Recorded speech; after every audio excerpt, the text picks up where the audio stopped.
One of the hardest hit hospitals in one of the hardest hit places on earth right now has been St. Barnabas Hospital in the Bronx, where I would like you to meet someone else. This is Ernest Patti. He is an emergency room physician at St. Barnabas. Well, the battle continues. The end of another shift.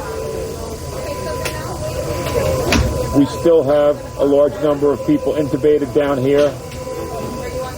I believe there's 13 intubated and about 5 or 6 on CPAP. A lot of people are still requiring high concentrations of oxygen. It doesn't seem like it's slowing down, although we've had a little, I don't want to use the Q word, but a little lull right now, which is good because we're able to catch up and get some patients upstairs to the ICU. Let's hope we reach that plateau at some point soon, or we flatten the curve. I'm hopeful. When he says we've got 5 or 6 patients on CPAP, what that means is that St. Barnabas in the Bronx is one of the places that has basically MacGyvered a response to the huge number of patients who simultaneously need mechanical assistance to breathe as coronavirus attacks the lungs. What Dr. Patti is describing there is that most of the patients they've got are on traditional ventilators, but they've also started repurposing CPAP machines for people with sleep apnea, basically into a make-do clinical solution for critically ill coronavirus patients. So we're going to be speaking with Dr. Patti in just a moment about that hope that you just saw him talking about there, about what he and his colleagues are going through this many weeks into it at a capacity-filled hospital. But part of the reason I wanted you to get a chance to meet him tonight is because of this next piece of tape that I'm going to show you that we got from Dr. Patti today at St. Barnabas. Because with more than 18,000 Americans now dead from this, with 2,056 Americans dying just in the past day, which means just in the past day, 1 American died from coronavirus every 42 seconds.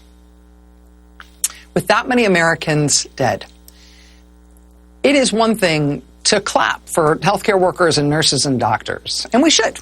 And it is one thing to hear them explain the kind of work they're doing and how hard they're working and what exactly it is that they're doing.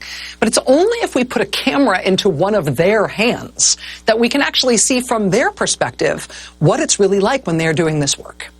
And we should see it, particularly from these hospitals that have been pushed to capacity, because what they've got is what every other hospital in the country should see as all the cities and states that aren't this far up the curve yet start to approach those kinds of apexes. So I'm going to do something that kind of breaks the cable news production rules a little bit. But I just want you to watch this. It's not super long. It's about 40 seconds long. The reason this breaks the cable news production rules is because this piece of tape I'm going to show you is something where there is no dialogue and there is nobody narrating it. I'm not going to narrate it. I'm going to shut up. But this is worth seeing. This is St. Barnabas in the Bronx, what it is like to be in this clinical environment with multiple patients being mechanically kept alive. This is what it was like for the nearly 2,000 Americans, who fought this thing in the hospital until they died today. This is what it is like now, tonight, for tens of thousands of Americans who are fighting for their lives in hospitals right now as we speak. This is rare to see unless you give the doctor the camera and let them show you from their own perspective. But this is just a glimpse from one hospital of the working environment for the healthcare workers who are trying to save Americans who are trying to cling to life with coronavirus. Like I said, this is only 40 seconds. I will shut up. Just watch. Turn your sound on, but just watch.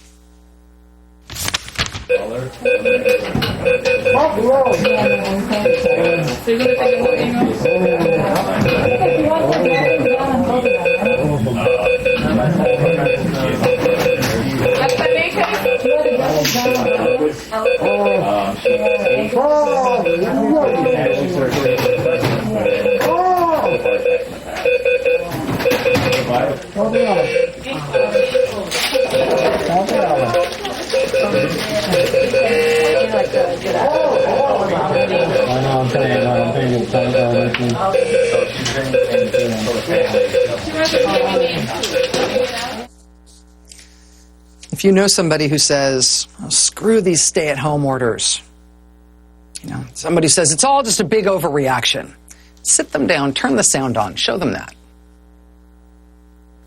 The emergency room doctor who shot that, we're going to be speaking with him in just a minute. We're super grateful that he shot that video for us. We're grateful for him and all his colleagues.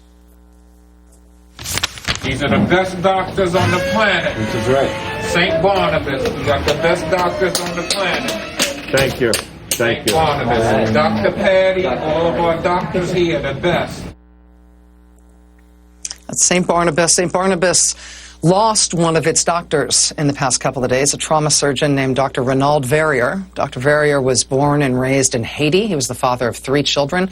He worked as a trauma surgeon at St. Barnabas, fighting coronavirus, like all doctors and healthcare workers at St. Barnabas are doing now, trying to keep coronavirus patients alive. He himself became infected with coronavirus. He died today at the age of 59.